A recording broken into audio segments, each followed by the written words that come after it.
Your question is around how do you keep yourself accountable to not drop the ball on your side work or goal, right? I think it's a very, very important question, a fundamental question.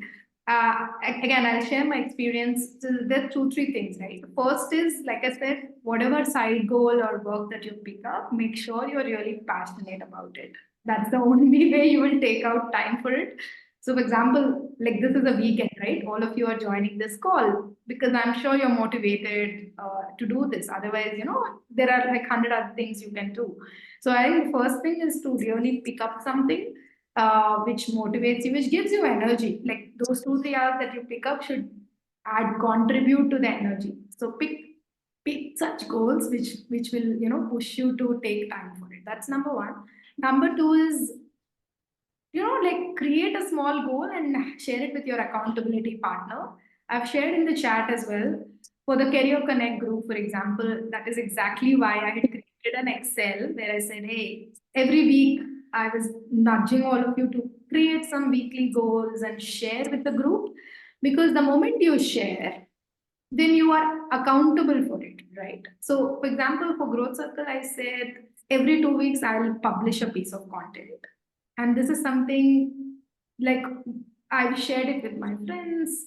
Sneha knows, Pallavi knows, Apurva knows. So, and then this is something on the channel, right? If I miss it, then there is an accountability that I myself know that, hey, I missed that.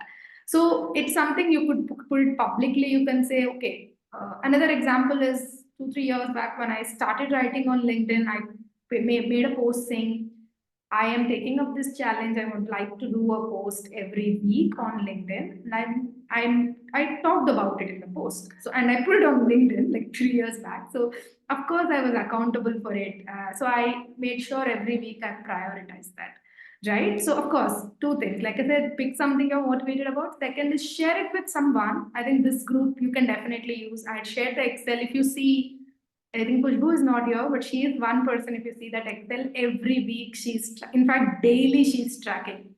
I think that will really help you. Again, there's no one size fits all solution.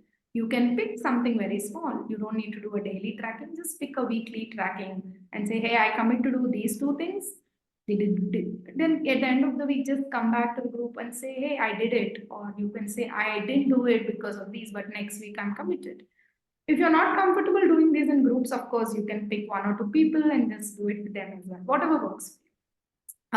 So there are 10 things I want to do each day, really feel overwhelming sometimes. Okay, so yes, of course, we have 100 things. Even I am like that. I keep adding things to my file. It's overwhelming for sure. And sometimes you feel like there's too many things and you just there are days when I also have too many things and then I decide I don't want to do anything. I'll just go to Netflix and watch some nice series. So I think there will be those days when you get overwhelmed. But the way I see it, I think I have come a long way in this journey. When I have a lot of things, I try to literally I do this. I use a digital note taker, OneNote by Microsoft. So I just go and then out of the 100 things, this is something I do for work. This is I do for personal life. So every day morning or every week when I start, I have this big list. Out of that, the first thing I do is I remove like at least 70 80% of them and push them to next week or next month for sometimes because I know that practically I can't do all of them, right? So the first thing is to not feel guilty to push some of it. Otherwise, if you keep looking at 100 things, nothing will get done, right? So ruthlessly prioritize. If you have 100 things, again, it'll be a constant learning process for you, right? Figure out a method that works for you, but don't keep it all in your brain. Dump it somewhere, put all the thoughts in a pen, paper, or in a digital note taker, and then bucket it into, hey, these are the tasks important, so I'll pick it in August, but these take time. So I'll put it in September, October time frame. And it frees up a lot of mental space for you. Otherwise, it's really difficult. And I used to be like this, like everything is in my mind, and then I get overwhelmed. No matter how much I do, I feel overwhelmed. The advantage of this system is if you push things, you don't feel guilty. You know that you've not deprioritized them. It's logged for a future month.